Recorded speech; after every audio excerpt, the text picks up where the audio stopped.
Greetings from Spokane, Washington. Gonna do a three-part series on a recent trip I did through Washington State.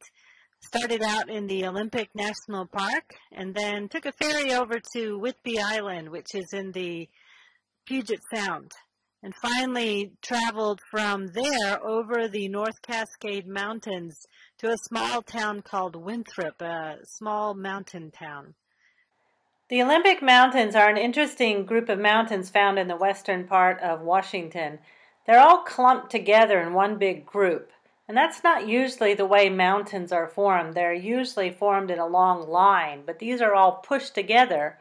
The reason for that is that we have the Pacific plate is coming and moving underneath the North American plate, and as that's happening, the sedimentary rock is rising and being pushed against a much harder rock, and as we can see, it's being driven in like a funnel with the hard rock on the outside. So that's why they're all in this big clump.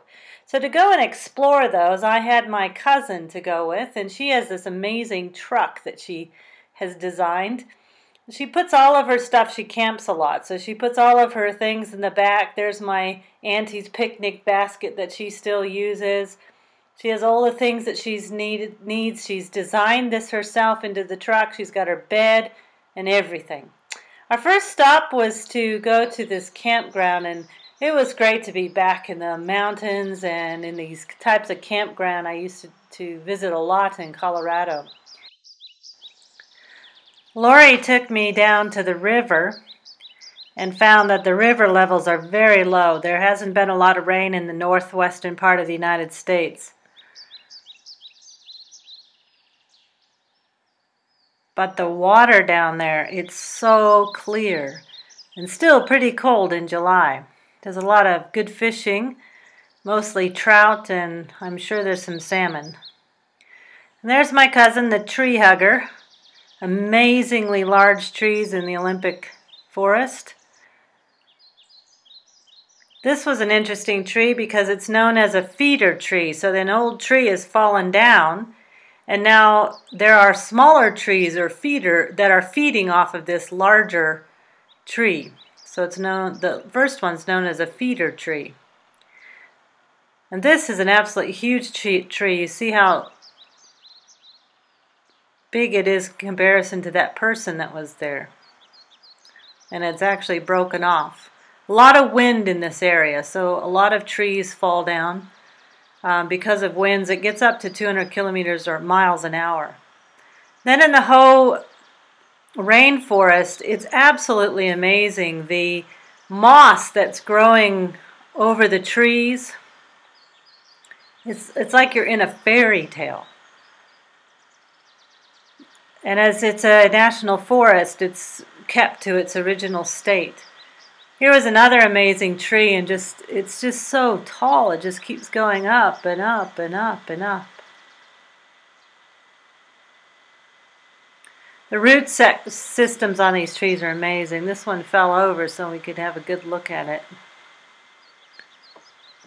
The next day we went to Hurricane Ridge, and that's at the top of the mountain range, and it's absolutely gorgeous there. There's still snow in the tops of the mountains.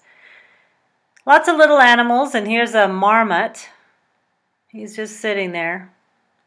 Then he decided I'd take off, go exploring. They look a lot like a beaver without the big wide tail at the end. They find some pretty amazing places to sit. Their view is absolutely amazing. You can see a bit of weather's coming in, and we got off the mountain before it got too cold. These marmots are also in the Rocky Mountains, so it was nice to see them again.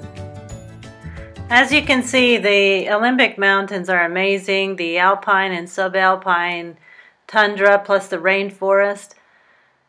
At Hurricane Pass, there were a lot of deer moving around, crossing our path. The fawns are out with their mums. They're pretty used to humans. They let us get quite close to them. In the evenings we'd play Scrabble. I didn't win much. And then before we left the Olympic Mountain area, we looked at the lavender farms that they have. It's never been to one. The smell is amazing. Found a little duck at the lavender farm behind these bushes. He had just gone for a wash and was cleaning himself off. So as you can see from the map, we're very close to Canada and heading off on our next trip. And that's the Olympic National Park. Our next destination is Whidbey Island in the Puget Sound, so join me there. Just a shout out to those of you that are helping me out with some suggestions and tips on how I can make these videos better. Always appreciate the private messages and the comments that you leave on the YouTube channel or on Facebook. I'll catch you at Whidbey.